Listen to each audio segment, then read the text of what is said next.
Welcome back everybody to the Search Show 24/7. This is episode 9 of Girl Meets World, entitled Girl Meets 1961. So let's get right into it. Alright guys, Girl Meets 1961. Now this episode is it's an interesting episode for me because when I first heard about it, I was super excited because, you know, back in the day with like Boy Meets World, they always had like these like one-off episodes where it didn't really go with the storyline or anything. They were just kind of fun, cool episodes that were really out there, but they were just super fun and funny. And that's what made, you know, Boy Meets World good. So when I heard that they were going to do like an episode kind of like that for Girl Meets World, I got super excited.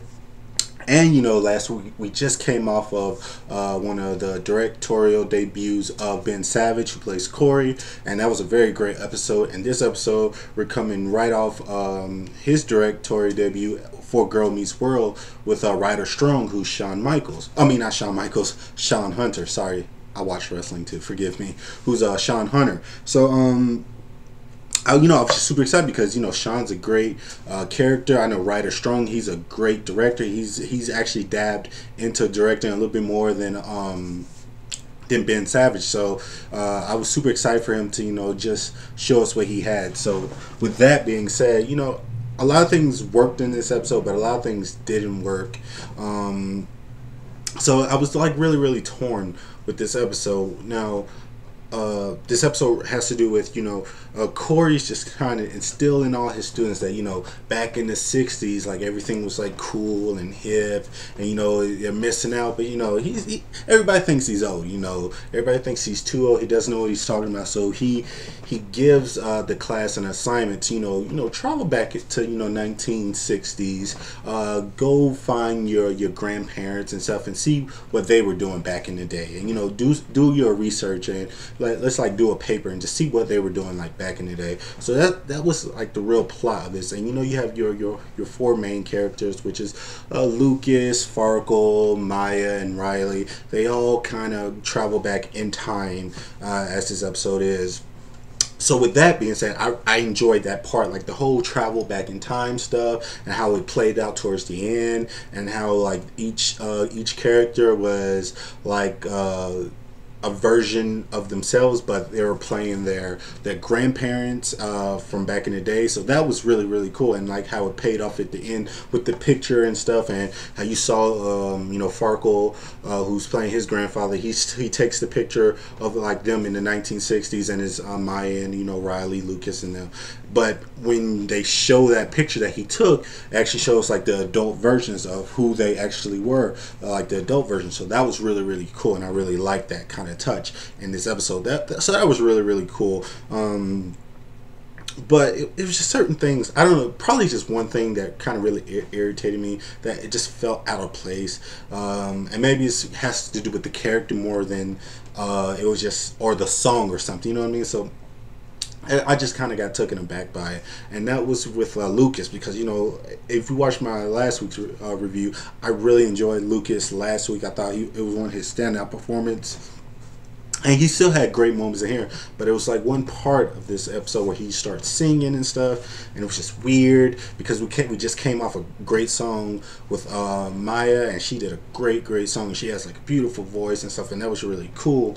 But when he does it, it sounded weird and awkward and stuff, and he was getting all the praise when really Maya should got all the praise because she did a way better job in that. But it was for the storyline, and so she was feeling very unsure of herself. So I didn't like that because it was bad. He performed it bad, it sounded bad, it was just weird and awkward and stuff, and I don't think they nailed that part.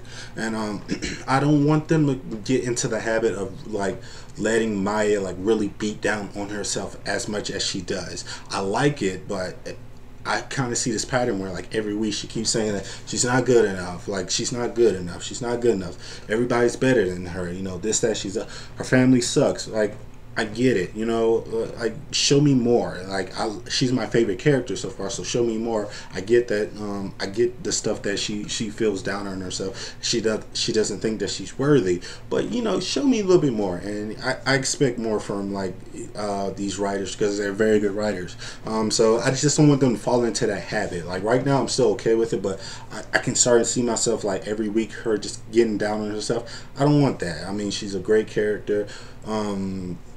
So I just want them to kind of, you know, tone that down just a little bit. But, you know, still, this episode was really, really cool, though. Like I said, I just had a few minor, like, quibbles about it that I didn't really like. But I still enjoyed it. I like the theme of the episode, like, when they were all, like, doing their grandparents and stuff and how it all connected and stuff with the New York time and how, like, their grandparents found themselves.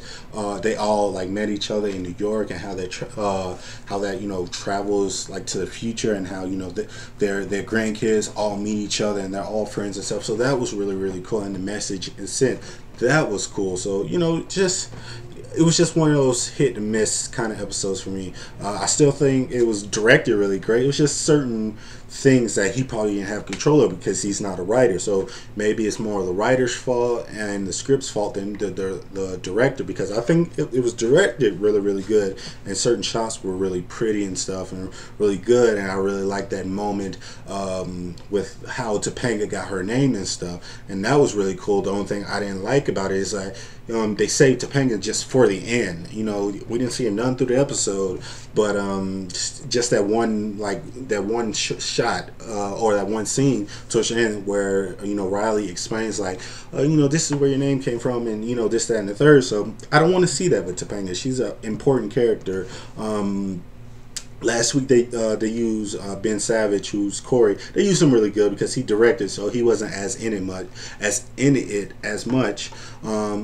But I need to see a little bit more Topanga. You know what I mean? It's okay with Corey because he's such a pivotal character that you know that it might be one or two episodes where he's not going to have too much to do, but he's still going to be prominent.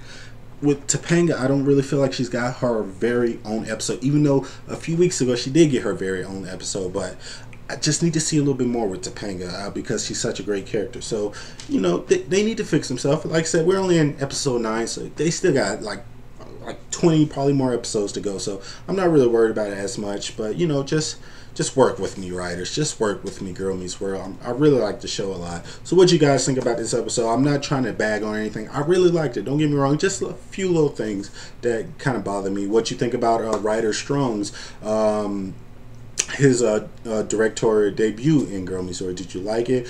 Did you prefer his episode more than Ben Savage's episode? Please let me know. Please comment below, let me know. And as always, this is the Cirque Show 24/7. Please, please, please go to my Facebook page, like it. Trying to get to 500 subscribers on my Facebook page, so please do that. I got a brand new camera, so hopefully it works and stuff. So you will get more episodes in Girl Meets World. Don't worry. And as always, this is Cirque Show 24/7. Be easy.